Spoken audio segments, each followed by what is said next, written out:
Hey, JK here. I want to thank you for sharing part of your day with me.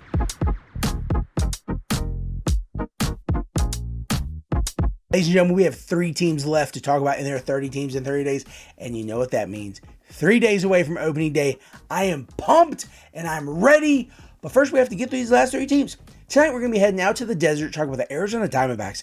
3rd in the NL West with a record of 89-73. They unfortunately fell just short, and I mean just short, of getting into the wild card race to go to the playoffs. And because of some delayed games, there was a doubleheader between the Mets and the Braves on the Monday after the season ended.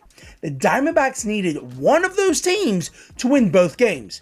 However, both the Braves and the Mets each won one of those games, therefore the Diamondbacks were out. Being 1 game away from getting into the playoffs, and then who knows what could happen.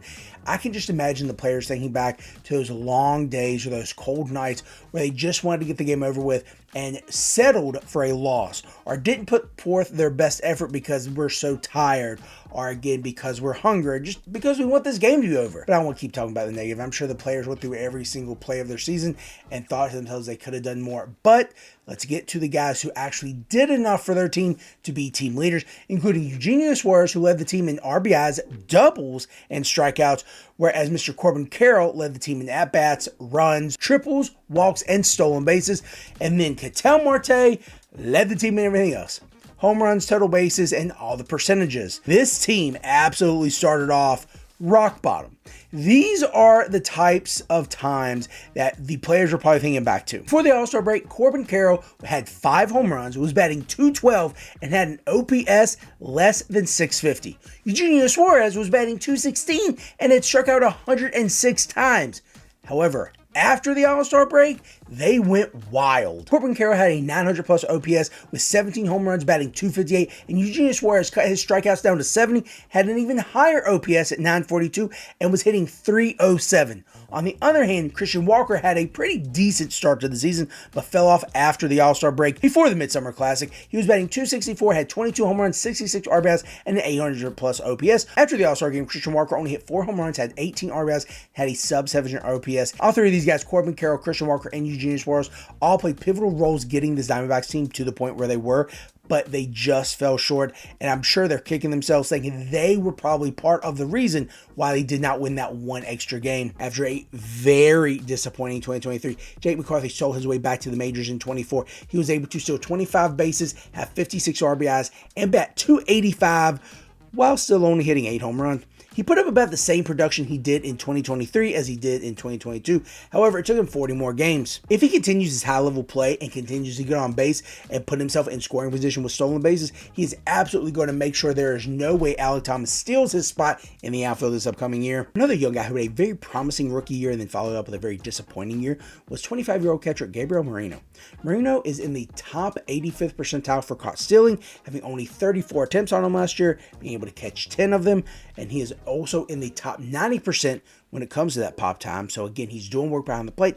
However, his work at the plate definitely took a dramatic fall. He did improve his walks from 29 to 41 and his OPS by about 15 points, but the Diamondbacks need him to get back to producing at the plate as good as he does behind the plate. Guy who I really like, and I do have shares of in multiple teams, is Luis Gurriel.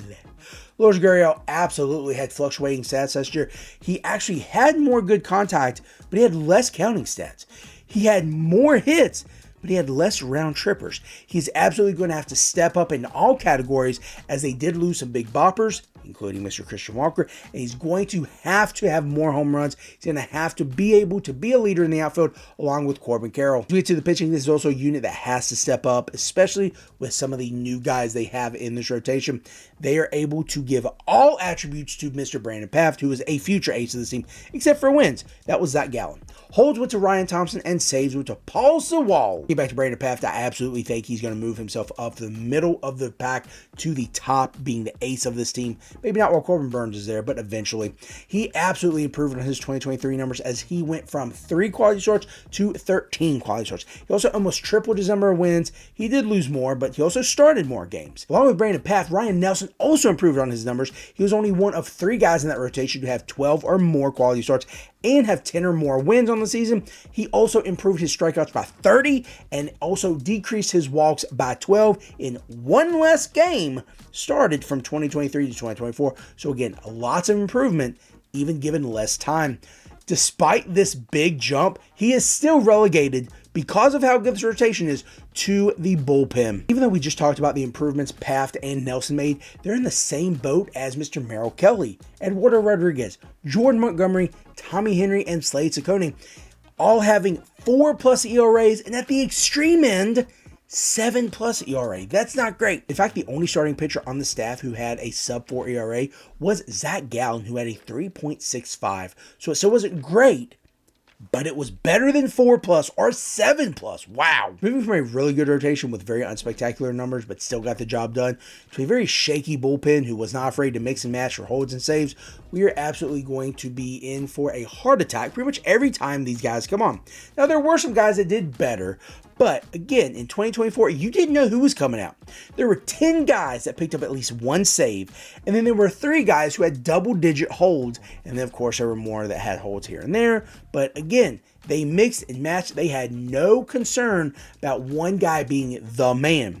Now, there were 2 guys that really were pretty dominant, AJ Puck and also Justin Martinez.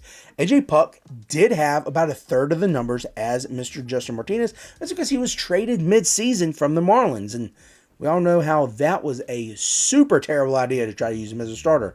So again, finally, he had a really good time after the All-Star break, coming over and essentially making himself at home in Arizona. Him and Justin Martinez are going to be battling for the 9th inning role, and wouldn't be surprised if, again, with the mixing and matching, it's just a carousel of holds and saves. Personally, I think it should be Justin Martinez, only because I have him on few of my teams, and he had 91 strikeouts in 72 innings last year. Now, both of them had sub-3 ERAs and very good-looking whips, so again, there's no right or wrong answer as long as you do not put Scott McGough in anywhere close to the 9th inning role. Kevin Ginkel also would probably keep him away because he screwed me up big time the last 2 years. I'm not screwing up. I'm sure many people in Arizona thought that leaving Christian Walker out of future plans for the Diamondbacks was a huge mistake. However, they brought in Josh Naylor. He didn't bring his brother Bo. That's pretty sad. But Josh is going to have to fill the same shoes and even bigger shoes for Mr. Christian Walker. They also brought in some pitcher who's done pretty well with a few teams, Corbin Burns, and Burns isn't even going to be the opening day pitcher. Ain't that something? This will be Zach Gallen. At the end of the day, I think this is going to be a really good Diamondbacks team. The biggest issue is going to be with the pitching. That's right. The pitching, multiple guys having 4+ ERAs, that's not good. The bullpen is very strong. Do feel really good about that, but again, if you're giving up 4+ runs every 9 innings, not as many quality starts, it's going to tax big time that bullpen. There's going to be a lot of pressure on the batters, especially with Josh Naylor now coming to the desert. He's used to Cleveland, used to Party Rock City. I don't know if he's going to be the same guy. He did not have as high batting average as Mr. Christian Walker. It was like 230, 240, whereas Walker's was like 270, 280. So the home run power is still there. The RBI is definitely going to be there because you got multiple guys getting on base in front of you. I do have multiple shares of this Diamondbacks team in multiple leagues, so I hope they do well, as the San Diego Dads, who we're going to be talking about tomorrow. I have a few shares of those guys. So again, I'm going to be talking about the guys I want to do well. And then we also have to talk about Mr. Tatis PED Juicer. This is Jake Ake. I want to thank you for sharing part of your day with me.